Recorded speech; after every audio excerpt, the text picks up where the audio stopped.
Pornografi menjadi keprihatinan para orang tua. Betapa tidak, kecanggihan teknologi saat ini membuat pornografi dengan mudah berada dalam genggaman tangan dan masuk ruang pribadi anak.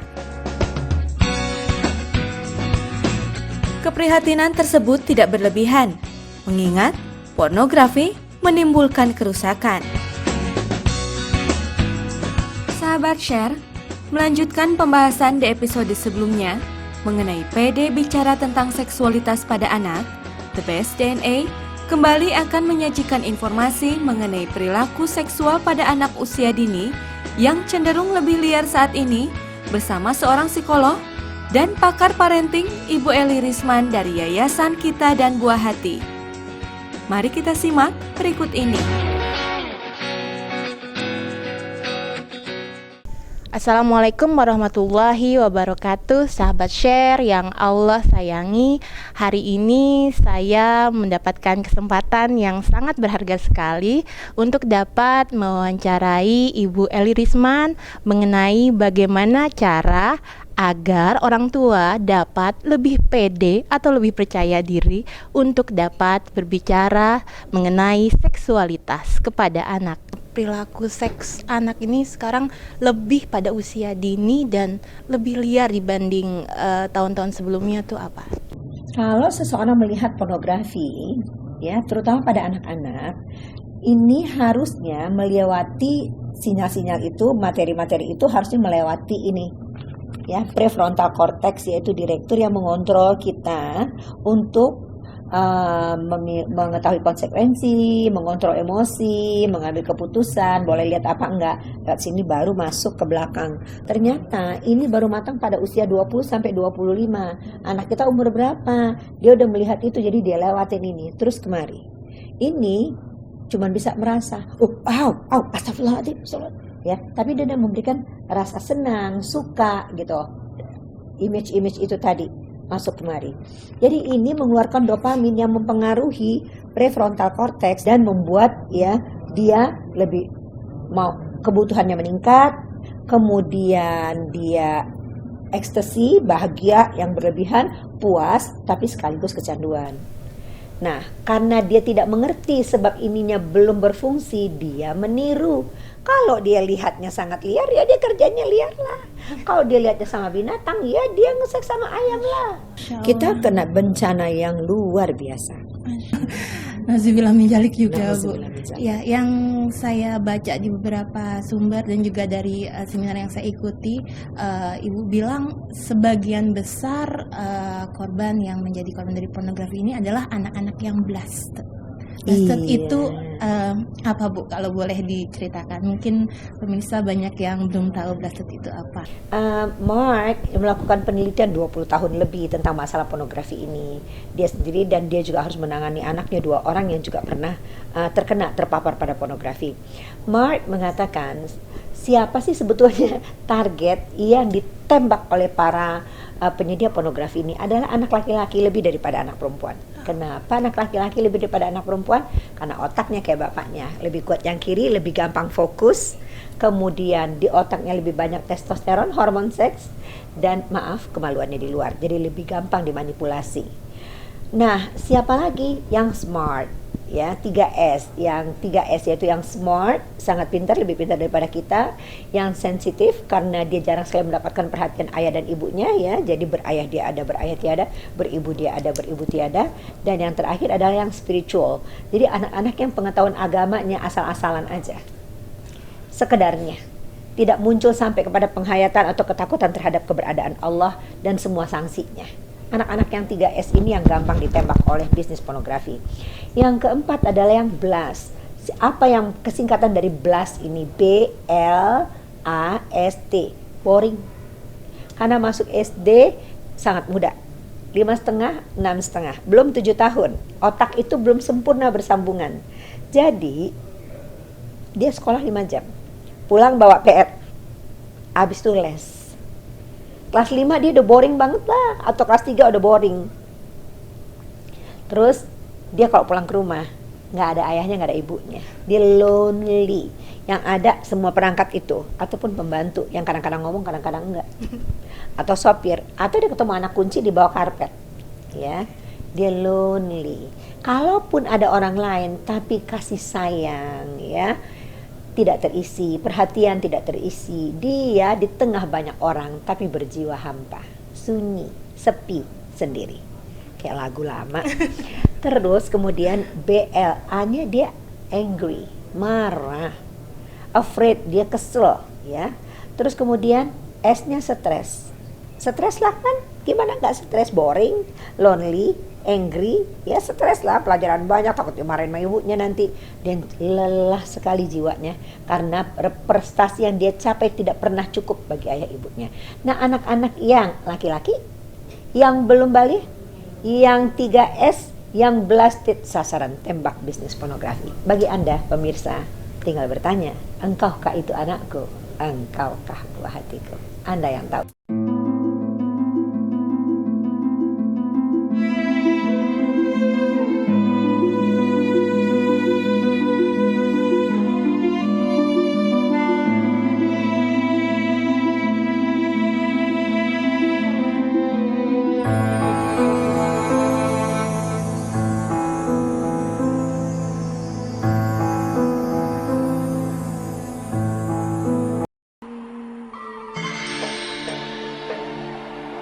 Tapi kenapa nggak bisa berubah?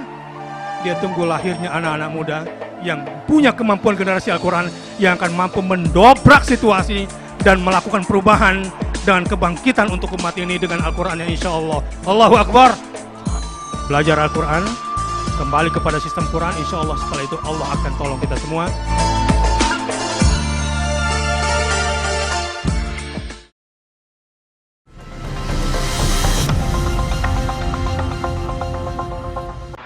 Darah tinggi, bahaya yang diam-diam mengancam. Kini sudah hadir Jisa Mulsa dari Korea. Batu alam untuk kesehatan yang terbaik di dunia.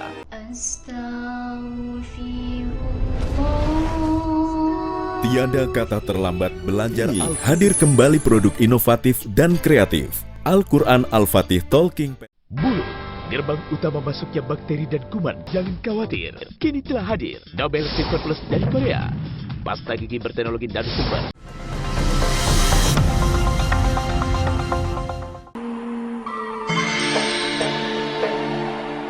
Assalamualaikum warahmatullahi wabarakatuh. Saya Felix Xiao. Jangan lupa follow @felixxiao di Twitter, juga follow @sharechanneltv di Twitter untuk mendapatkan program Inspiring Islam yang saya gawangi. Insya Allah akan menambah manfaat dan mudah-mudahan mendapatkan ridha Allah. Follow Share Channel TV dan saksikan Share Channel TV. Saya Felix Xiao. Assalamualaikum warahmatullahi wabarakatuh.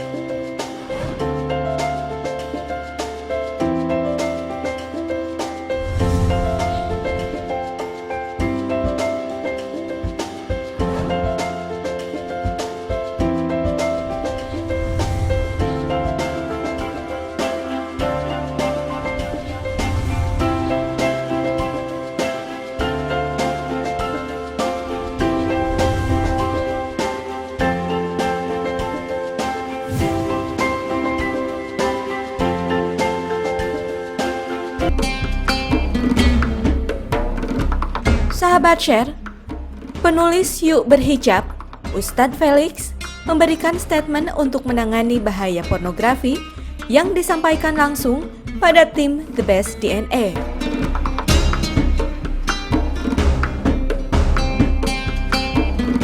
Anak kecil yang melakukan maksiat, termasuk berbuat zina, itu termasuk bikin film porno dan sebagainya, itu ada beberapa hal. Pertama sudah saya sampaikan adalah masalah individu. Ketika orang tuanya tidak mendidik dia dengan baik, atau orang tuanya broken home, atau orang tuanya kemudian malah mendidik dia secara negatif, wajar kemudian anak itu kemudian ada. Tapi saya melihat tidak terjadi seperti itu. Karena orang-orang Indonesia, sepayah-payahnya orang Indonesia, nggak ada ibu yang mau anaknya rusak. Nggak ada ibu yang mau kemudian dia sudah ngandung 9 bulan atas anaknya bikin film porno, nggak ada yang mau. Tapi selama ini lebih diakibatkan oleh masyarakat, komunitas yang kemudian melihat pornografi itu sebagai sebuah komoditas. Maka kemudian kalau kita lihat orang-orang pornografi kan, gak usah bicara anak-anak deh, itu sudah dicontoh lewat sinetron misalnya. Apalagi kemudian acara-acara menjelang malam, acara-acara prime time yang itu kemudian mengumbar sama sekali kemudian seksualitas. Bahkan kemudian ketika Ramadan, acara kemudian sahur kemudian diwarnai dengan seksualitas juga. Ya wajar kemudian anak-anaknya kemudian juga begitu. Guru kencing berdiri, murid kencing berlari. Artinya kemudian ya, yang harus kita kemudian concern adalah pada masyarakat yang amar ma'ruf nahi munkarnya nggak ada. Nah kenapa? Karena negara yang memperbolehkan penyiaran terhadap seperti itu. Nah maka kemudian balik lagi kemudian tadi individu, masyarakat dan negara. Tidak cukup hanya individu yang bertakwa, tapi masyarakat harus amar ma'ruf nahi munkar dan negara harus menerapkan syariat Islam.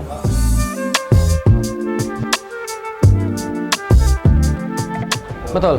Lah, itu bencana alam. Itu bencana besar, musibah. Nah, terus gimana cara kita menyikapi itu? Satu, kalau misalnya secara negara kita belum punya negara yang menerapkan syariat, secara masyarakat kita tahu masyarakat masih bobrok, terus gimana sekarang? Ya kita lakukan yang bisa kita lakukan sebagai individual. Apa? Hilangin TV misalnya dari rumah. Atau kemudian TV-TV yang kemudian yang tidak mendidik, yang kemudian kita hilangkan semua siaran-siaran itu kan bisa kita lakukan. Kita lebih dekat pada anak-anak kita, memberikan kemudian buku-buku yang bermanfaat. Kenapa kemudian saya selalu katakan matikan TV? Karena TV itu berkaitan dengan buku berbanding negatif. Artinya kalau orang banyak nonton TV, dia malas baca buku. Kalau dia sudah malas baca buku, aktivitas otak kemudian lambat. Aktivitas otak kemudian lambat, banyak baca buku, nyontohnya dari situ semua, habis. Anak-anak kecil tidak perlu pendidikan seks sebelum dia kemudian sudah akil balik. Nah, yang kedua, kalaupun dia sudah akil balik, pendidikan seks tidak diberikan dengan mencontohkan seks. Yang sekarang terjadi adalah pendidikan seks diberikan dengan mencontohkan seks, dan itu salah. Harusnya yang dibentuk adalah kemudian ketakwaan mereka pada Allah, ketaatan mereka pada Allah. Nah, ketika sudah ketaatan sudah ada, mau orang tua ngomong apa aja, anak pasti akan nurut. Jadi tidak perlu diajarin ini loh caranya seks terjadi, ini loh hamil terjadi, nggak perlu.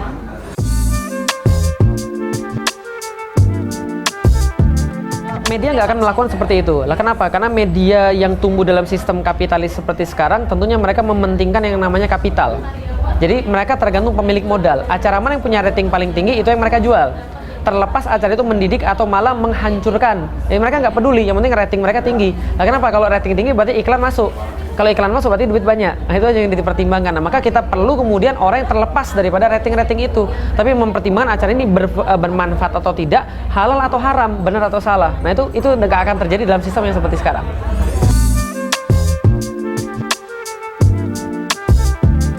Kita tetap memahami bahwa Islam pasti akan bangkit. Karena kita memahami Islam pasti akan bangkit, maka tidak boleh hilang harapan bahwa Allah dan Rasul akan menjamin bahwa Islam akan bangkit dan Islam akan berkuasa kembali.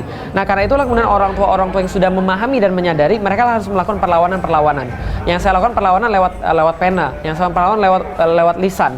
Tapi kemudian kita tidak bisa melakukan perlawanan secara fisik karena memang tidak diperbolehkan oleh Allah dan Rasulnya. Nah maka ini harus dilakukan oleh oleh orang tua. Lebih berat memang, tapi insya Allah worth it.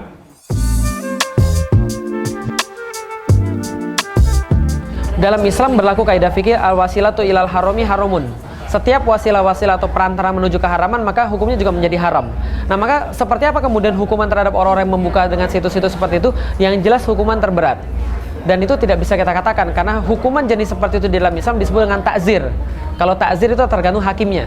Maka hakim akan melihat seperti apa kemudian efek yang terjadi. Contoh misalnya gara-gara film porno dia jadi kemudian berzina, atau dia memperkosa orang, mungkin hukumannya bisa kemudian hukuman mati.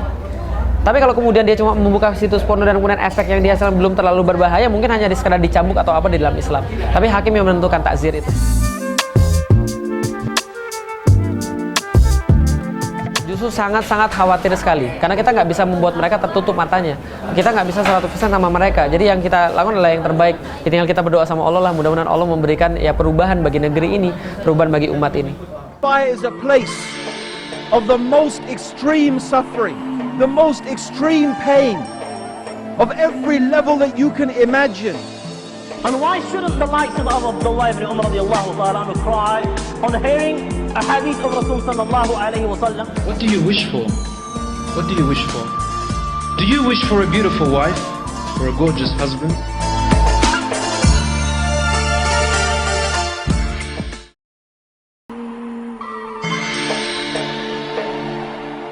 Assalamualaikum warahmatullahi wabarakatuh. Saya Felix Xiao Jangan lupa follow @felixxiao di Twitter, juga follow @sharechanneltv di Twitter untuk mendapatkan program Inspiring Islam yang saya gawangi. Insya Allah akan menambah manfaat dan mudah-mudahan mendapatkan ridha Allah.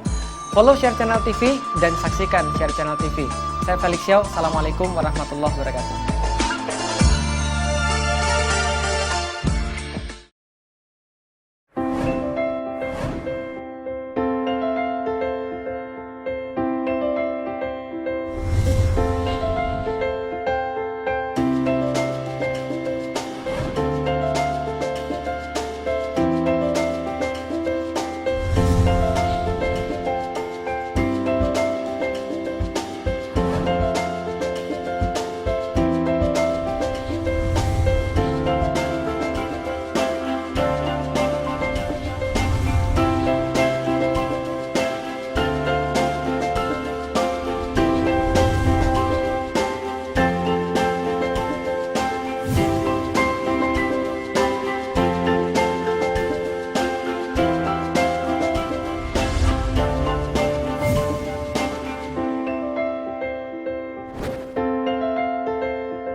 Sahabat Share, sebagai aktivis perempuan, Neno Warisman juga menyoroti perilaku seks para remaja. Hal ini ia sampaikan dalam wawancara eksklusifnya kepada tim The Best DNA.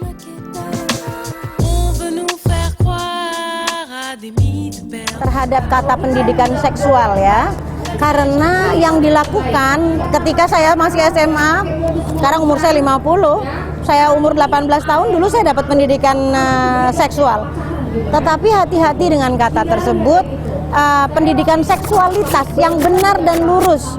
Ya, Ibu Eli Risman Musa punya modulnya, punya caranya, Yayasan Kita dan Buah Hati, supaya jangan mengajarkan versi barat, tapi ajarkan dengan tarbiyatul aulad, tarbiyatul jinsiyah. Jadi semua harus berbasiskan kepada apa yang dilakukan oleh agama Islam ya, yang Rasulullah lakukan. Jangan sampai kita masuk ke wilayah yang nggak bisa dipertanggungjawabkan. Saya setuju dengan Pak Felixxiao, pendidikan seksualitas untuk anak kita yang lurus dengan benar, berbasis kepada ya bukan hanya kepada moral Indonesia, tapi lebih kepada hukum-hukum di dalam agama Islam, terutama bagi para orang tua. Sebelum melakukan pendidikan seksualitas kepada anak, orang tua harus rendah hati mau belajar dulu bagaimana cara orang tua dan guru, bagaimana cara kita mendidikkan pendidikan seksualitas itu. Karena dia menyangkut seluruh kemasan moralnya, bukan hanya genitalnya saja, tetapi dia ada kemasan moralnya ya. Ini yang seringkali kita tidak lengkap.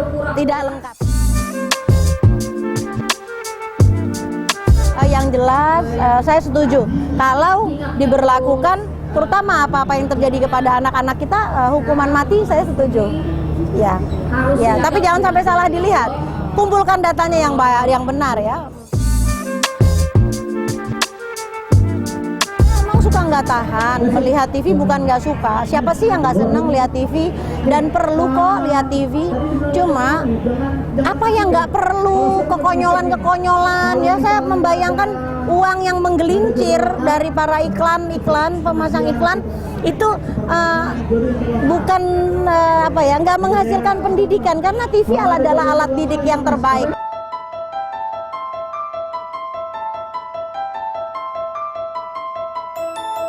Sahabat Share, guna menangkal pornografi, pendidikan, dan pola asuh juga sangat berpengaruh untuk melatih sistem direktori anak agar memahami kesehatan seksual, batasan-batasan, akuntabilitas, dan keamanan.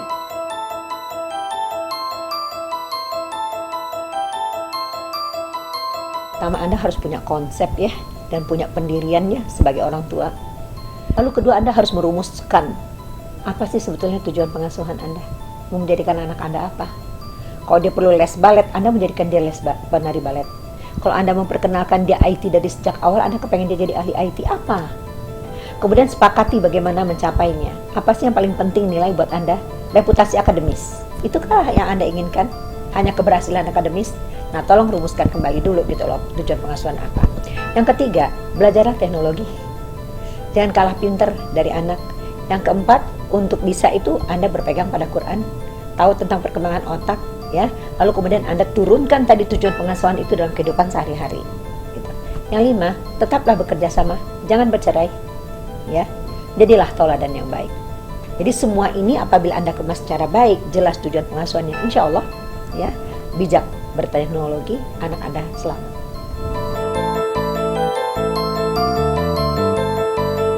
Semoga dari tayangan ini